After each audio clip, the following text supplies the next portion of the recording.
Good morning and welcome to Gana Shot. Gana Shot में आप सबका स्वागत है। What are US troops doing in Bangladesh? That's a $1 million question which everyone is asking. And is there a rare earth war going to erupt in this area? So that's what we're going to discuss today. Look at this picture carefully, right? Look at this picture carefully. It tells you a story. This is what the chief of the Bangladesh army shaking hands with the deputy commander of the Pacific Forces, U.S. Army Pacific Forces from the PACOM, and this happened a couple of months back. Let's go back into the history of Bangladesh, recent history, the coup history.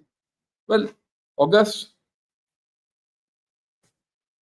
right, last year, the coup happened, and then why did they come? They looked at let's get into a map. We'll see how it is. See, look at this map. The coup happened. Then everyone spoke of the St. Martin's Island. Why is St. Martin's Island near Teknaf? It's somewhere here where my pointer is pointing. And from here, it is a direct, threat to China. Plus, you had to start controlling Myanmar, and of course, moment you put troops there, you start controlling India. Influence. I wouldn't say control, influence. Right? So all this were in the air at that time. And that is how the thing evolved. A lot of issues went in. Then they spoke of that humanitarian corridor, where the Bangladesh chief of army staff said, no bloody humanitarian corridor. He said this publicly. But yet he's shaking hands with them. But what happened in between? The Bangladesh army chief and one of his brigadiers went to Qatar, had a deal with the Central Command chap. I mean, just think, they had a deal with the Central Command chap. Then one of their officers went also to Pakistan. And so Bangladesh is doing its trick however it wants. Now they're in deal with the PACOM guys of US. And he's, in some manner, there is some tacit understanding between, let's be very clear, there's some tacit understanding between Bangladesh army and US army. They've come to some deal. Now, what's the contours of this deal is something which we will decipher. Why the deal is, we'll decipher. I'll give you my viewpoint, right? That's the thing. Because the rare earths are connected with it. Let's not have any doubts about it. Okay. Now, in this couple of months back, we heard some people came to, landed up in Chattogram, that is Chittagong, for those of you who don't know. And then they were loafing around Cox's Bazar and all that. And now, suddenly you find some troops landing in the same place. So let's see what this is what the Economic Times reported yesterday or day before. US moves in Bangladesh set off alarms in neighbors India and Myanmar. Well, he's looked at it his way. There are no alarm bells in India, let's be very clear, nor in Myanmar. You should be very clear about this. There are no alarm bells here. I mean, this is along expected lines. If 1 year back you unseated a government who was not prepared to listen to you, and 1 year later you appear there with your military, it's not a thing. But so far, what has come there? That's the thing. In September, there's a C-130J Super Hercules which has landed in Chittagong. There's been exercises going on. There was an exercise earlier. Now there's another thing called Pacific Angel, right? And then something called Tiger Lightning. All that is doing. So another is being planned. Of course, this is what the Economic Times reports. What the picture is: U.S. military footprint in Bangladesh. It's there. But let's put it. I think the US are no more interested in St. Martin's Island. I think they've set foot in Chittagong and in the Cox's Bazar area. Um, just to give you an idea, where is Chittagong? This is Chittagong. Okay, make the little bigger. Yeah, this is Chittagong, and yeah, let me make it even bigger. Yeah, this is Chittagong, Chattogram, and this is Cox's Bazar. They're carrying out their exercises here, and Teknaf and south of Teknaf, the St. Martin's Island. So all this is happening in this corner. Already, I'm sure people are operating inside and all that. I have no doubt in Myanmar. So this is the story which is developing. It's now for sure that uh, let, let me put it. It's going to be for sure that these chaps are going to operate out of that place. Right? Why should they go into St. Martin's Island when they have a beautiful airport at Chittagong and there's a port also at Chittagong? Why would they go elsewhere? That's the way I look at it. And from there, they can affect India, they can affect Bangladesh, they can affect China, they can affect Thailand, that belt also, and Myanmar, of course. So this is for granted. Now, but what has happened now? There's just about 100 odd troops. They're going to do some exercise with another 100 Bangladeshis. It's got no value.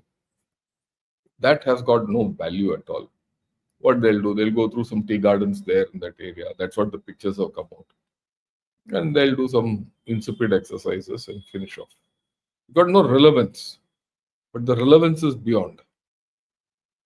That's the way I see it. There's a long-term relevance of these chaps establishing a foothold permanently here, and we'll keep hearing this often. Slowly over the past 1 year, things have come up, and now at the apex level of the military, there's some exchange taking place. And so there's a long-term plan. The long-term plan is, of course, if you can put military force in Bangladesh, then you are in striking range of China. If China is your target, even if China is not your target and India is your target, it doesn't matter, because India can handle this. That's the way I look at it. India can handle this. It's China who can't handle this. That's the thing. And if India allows U.S. presence, or rather India normalizes U.S. presence, then China has a lot to worry. And maybe this reset with U.S. is part of this deal. I'm giving you the larger picture right now. I'm going to get into rare earths. So this is the larger picture. Why would USA do all this nonsense? Why should they come? Okay, even if they bomb this corner of China, how does it affect China? How does it affect them? Okay. What is the immediate effect? What is the critical effect? What is the economic effect? That is the thing which we have to see. And I always say, look, for any military move, there has to be a political angle or an economic angle. If these two are not there, then that whole story has got no value. So let's jump into that. And that, to my mind, is all about rare earths. And this is a map which I picked up from New York Times. I mean, I have my own maps. It's not a big deal. If you remember, I did a series of podcasts on rare earths in China, rare earths in India, and the rare earth. But I picked this up from New York Times, and this article and this map came out a month back. Till then, the American media has been quiet about it. Okay, so what does this map say? These blue dots are the places where there are rare earths. And where are these rare earths? They are in Kachin state. Maximum is in Kachin state. I'll come to that. Okay, not in Shan, it's in Kachin. And you look at Kachin, look at this map, and you from a little distance, and get the overview. This is Kachin. Kachin is between India and China. This is Sagaing. This is Shan. So Kachin is actually sandwiched between India and China, and the roads go through that. I'll come to that a little later. Okay, so and these blue this where these two areas of rare earths are not very significant. The significant thing is this. He says, no, there are more than 300 rare earth mines cluttered near the border between Myanmar and China. They're all in Myanmar. They're not in China. Now, there's an interesting thing, so let's let's understand and refresh ourselves. What about this rare earth businesses? See, rare earths are these. Okay, these are the rare earths which I've highlighted. Okay. No, rare earths are not rare. That's the best part of the story. I'm reiterating, restarting, so that you understand rare earths. Rare earths, incidentally, in the world, in on the Earth's crust, is more than even copper and gold. That's the beauty. Presence is more than copper and gold. But why is it called rare earth? It's called rare earth because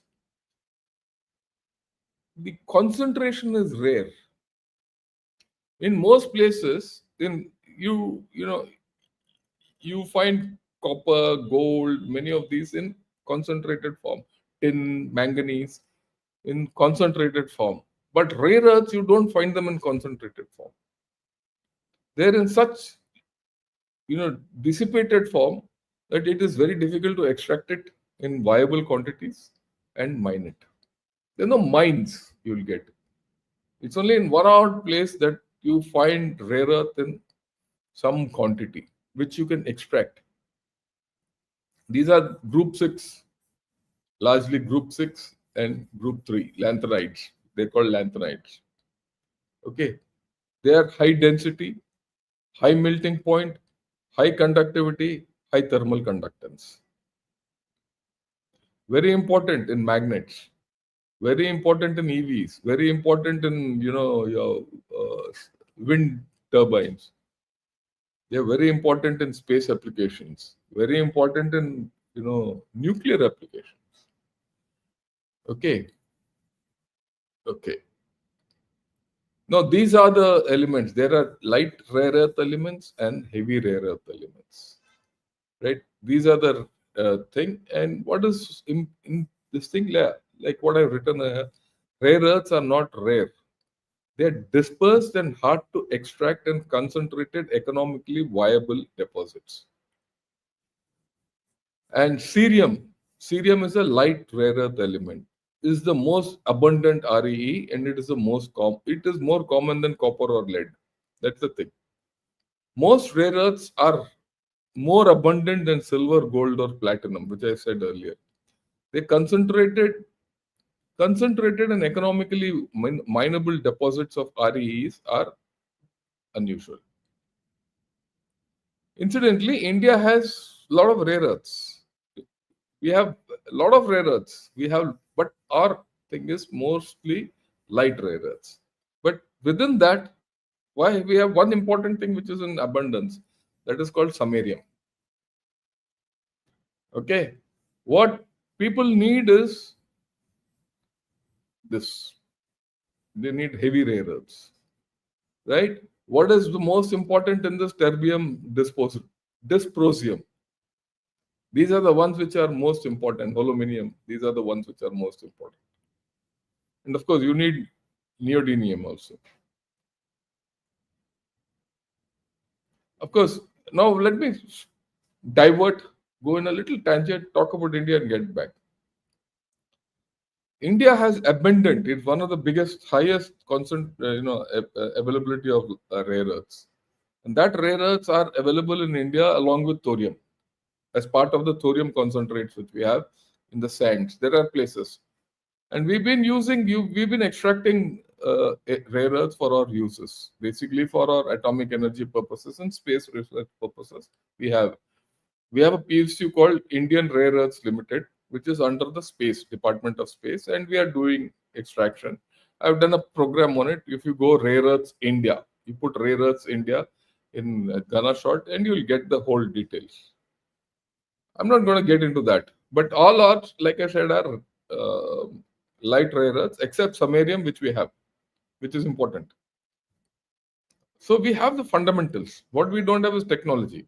And that technology we are now trying. After all, there is a rare earth park we put up in Bhopal, right? And there's an extraction plant we put in Vizag. There's one Japanese firm called Toyostu or something like that, which has come up in Vizag. And a lot of collaboration going on and all that. That is one part of the story. That's the internal part. But we are very low in the value chain. High in the value chain are China. China controls 90% technology and thing. Now the interesting part is here onwards. This is a rare earth mine in. Give you an idea. In Myanmar, if you see here, this is the place where rare earth is got out. It's leached out of the mountainside and brought into tanks. What they do is they put pipes into the mountain and they put oxalic acid into that. Okay. Now, and then they flush it with water. But the water and oxalic acid, it seeps through the ground and it comes out through pipes in a concentrated form, and then goes into tanks. In tanks that is leached and washed and all that, and then made into ore and sent to China. Okay. Now, this is the fun part. Myanmar's share of global rare earth production surged from 0.2% to 14%. When did it happen? Very recently. I'll come to it. Okay. It is the largest producer of terbium and dysprosium. Now, these are the ones which are heavy rare earths. Okay, these are the ones which are heavy rare earths. Where are they located? It is here in a place called Chipwe. It's not only in Chipwe, it is here in this border, as I can show you. And here in Momok, Momok has very little. Momok is in the border between Shan and Kachin, and Chipwe is bang in Kachin. That's the place. And so far, what all has been done, this mining has been done near the border. Why? Illegal. This Kachin Independence Army has taken control of the mines. For the past 2 years, they have been, filching it out and smuggling it out to China.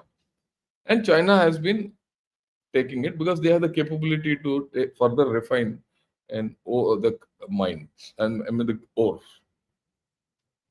Illegal, completely illegal. Okay. Yeah. 2019 to 24, Myanmar has been China's primary rare earth supplier. It is still so. It is still so. Now, here comes the interesting part. If you see, this is the level at which rare earths from Myanmar were being taken to China. Now, in 22, there were some issues and the border got closed, and the rare earths going from Myanmar to China stopped, or rather reduced. It didn't stop, it reduced. Now, when did the civil war start in Myanmar? Forget about the junta taking over the whole thing. When did the civil war start in Myanmar? It started in October 23, Three Brotherhood Alliance. Because the Myanmar junta was, or the military junta was squeezing on China, so China instigates this Three Brotherhood Alliance, and there's a civil war. Regime change. So you think regime change is only what USA does? Forget it. China is fully complicit in it. So they put Myanmar in a civil war situation, and they bribed all this KIA and Three Brotherhood Alliance. That is KIA and what's that? Arakan Army and one more, or something for democracy or something like that. So this story starts. And then suddenly you see this in 23, 24, there's a shoot up. And 24 January, Xi Jinping announces new productive forces, EVs, everything. It's all connected. Because China doesn't have heavy rare earths. I mean, they're done. There's nothing much left. It's all in Myanmar. So they instigate this civil war. Okay. So this whole story is happening. And now I feel they probably have instigated the unrest in Manipur also. They must have bought off the chief minister or something like that to do some nonsense, or they would have made use of the political unrest in Manipur. We were all looking this side, kuch aur ho raha tha udhar. See, this is what I say. Don't look at things from just there are wheels within wheels in this entire area. If you go to the northeast, you'll see more layers of the story.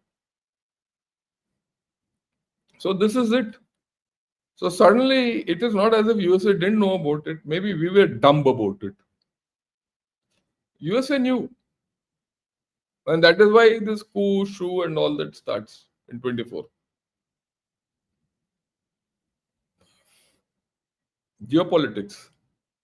This is a aerial view of one of those, mines. And this is the leaching tanks which they have.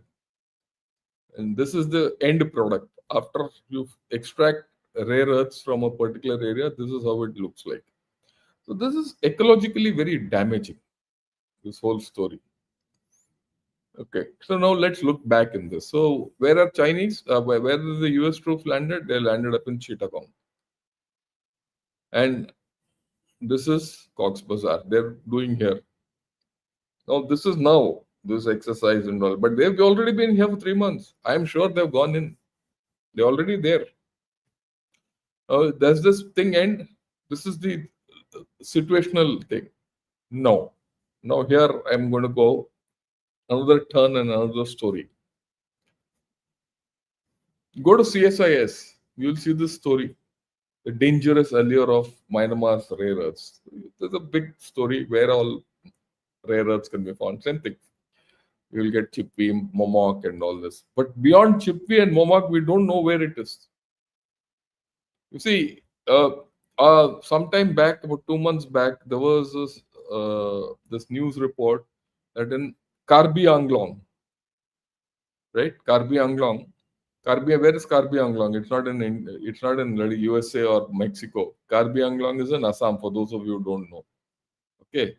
When many of us don't know where Karbi Anglong is. Karbi Anglong is two district in Assam. There East Karbi Anglong and West Karbi Anglong. West Karbi Anglong is near, it abuts this thing, Meghalaya. And East Karbi Anglong is the other side. Okay. Now, East Karbi Anglong, it abuts Nagaon. Now, you will ask me where Nagaon is. So, there were some traces of this. There was some search and some reports came out that rare earths are there and all. I don't know where it is. Why Karbi Anglong, that area they would have found? Because geographically that belt, Karbi Anglong, Nagaland, and this belt are all geomorphologically the same. Okay, maybe there is something there, but that is later day story. But here it is. Besides this border area, is there something else in the depth inside Kachin state? We don't know. Okay. Now the Myanmar rebels have caught on to it. And I mean, the Janta knew, the Myanmar rebels knew, everyone locally knows what's there. They found that China was, extracting and knocking off at a cheap price. So the rebels are smart. They have started disrupting. And probably around this time, they've already started talking with others.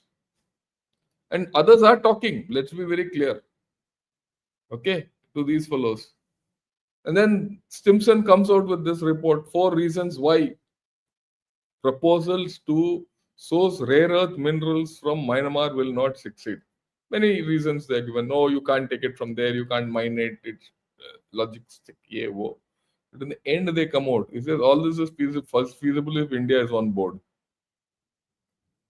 If India is on board, everything is feasible. If India is not on board, nothing is feasible. Okay, so that's the or ace. And if India is not on board or India takes an anti-stance, nothing is feasible also.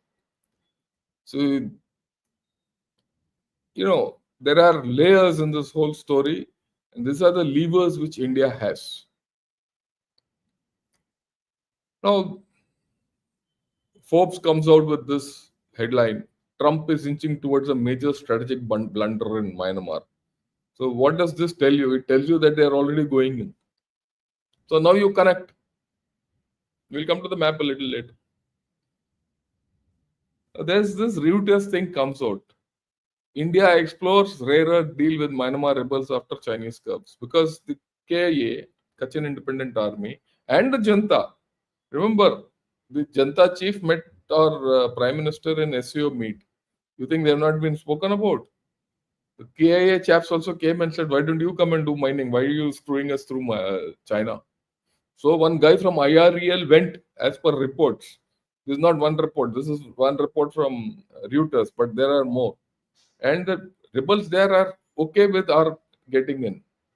And we have to work out. Because like I said, the logistics of all this can be done only through India. Otherwise, nothing can happen. So if you think this is only, my imagination, Australia is also in this game. So as China expands resource control in Myanmar, Australia-India collaboration matters. We're in the game. Okay. Australia says, look, I have the technology. They have the technology because there are mines in Australia where you can get rare earths, but very little. Because here, this is one of the richest concentrates. And people have not seen how big. The Chinese also have not come in to see where other places you can get rare earths in Kachin state. It's only in the border areas they have, come up with this. But where else? And there are ecological issues. Already people in that area are rebelling against what is happening. Because it has poisoned rivers there. And this water goes into Mekong, incidentally.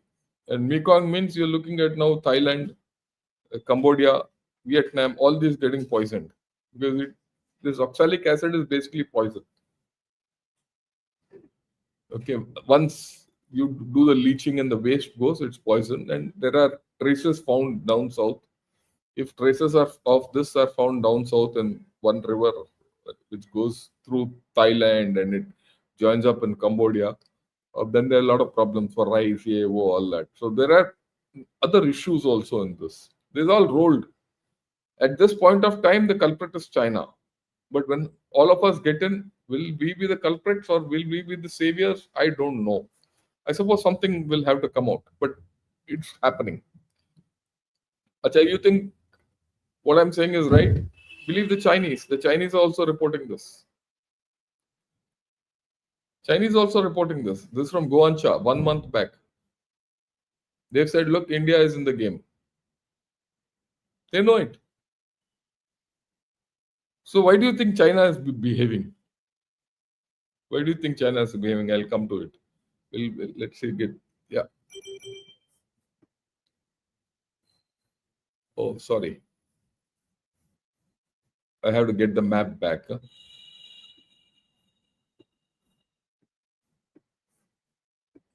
Yeah. Why do you think China is behaving? China is worried. Go to this map. This is Kachin state. Where did you do this thing on the Naga rebels 2 months back or 3 months back? We spoke about it in this area. How far is this? Just about a couple of 100 kilometers. So if you extend your operations militarily, you're sitting there. And if Kachin Independence Army and we are on good wicket, and we are on good wicket with all these fellows, we are on good wicket with this Arakan Army and this Three Brotherhood, EAO, and they also know that they're getting exploited by China and they want to get out of Chinese grip.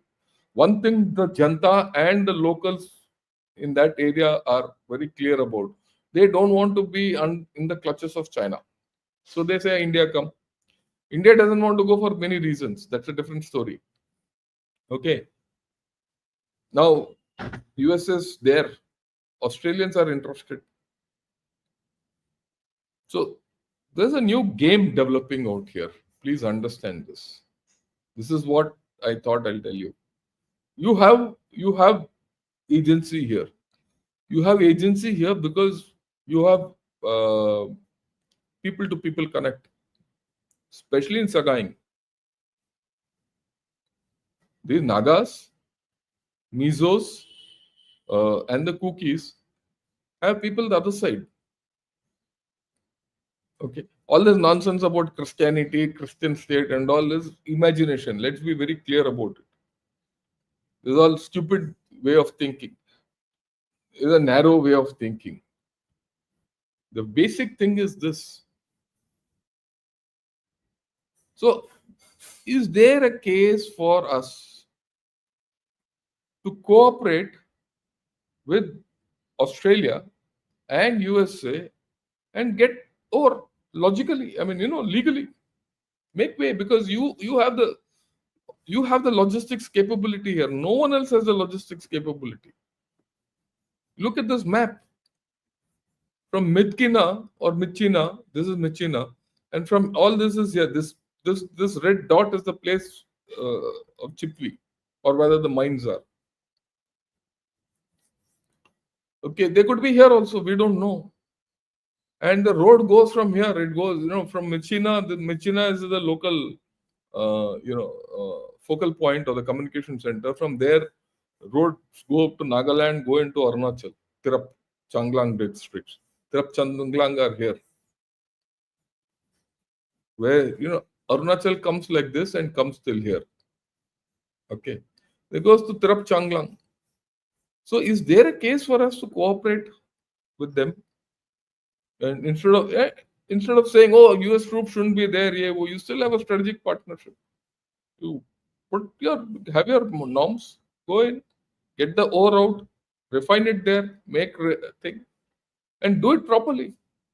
When you do it legally. You do get into a thing. Is there a case for India to start talking to Myanmar and the rebels and getting on to one page? Look, it's all about money sharing there. Huh? It's all about loot and money sharing. If you think the Myanmar army is here or there for democracy and all, let's be clear, they're making money. If you think this independence armies there are there to get independence, they can't get independence. For the past 3 years, there's a civil war going on. That civil war has come to a full stop. They'll only keep bombing each other, but they've come to uneasy alliance. I said this then only, where everyone is making money, exploiting each other in that area. Look, that's the law there. If you are sitting on a high horse and talking of democracy, you'll keep sitting on that horse, and that horse will go ulta. And a lot of people in America are talking that language. Oh, we don't want to talk with the junta. But junta is your best bet today. I've interacted with people in the junta, incidentally, officially. And where? In places like IIT. They come. Incidentally, half the Myanmarese army is trained by Russia in their engineering colleges. So we shouldn't live in a fool's paradise. We should start talking. And we have the best credentials to talk to everyone. And I suppose people will talk. Instead of saying, oh, why is the US there and all that, start dealing with the situation. So that's my take on all this story. I hope you like this. I've shortened it. I've not gone, the full hog on this. It's a small thing. I'll take some questions. If you like this, press the like button, subscribe to Gunner Shot, and of course, join me as members. Like I said, the subscriptions have gone down, the membership has also gone down. So that's it. Yeah. And this will also help us get the Bangladeshis on board. Get the Bangladeshis on board. It'll lot of things can happen. You should know where the center of gravity is. The center of gravity is not in Bangladesh. The center of gravity is not in India and Manipur. The center of gravity is in Chipwi, Myanmar, rare earths. Instead of getting stuck, instead of saying, "Oh, China is holding our tail by not giving us rare earths," make your own rare earths. You have the capability. Go up the value chain. So that is the story, and I will now take questions.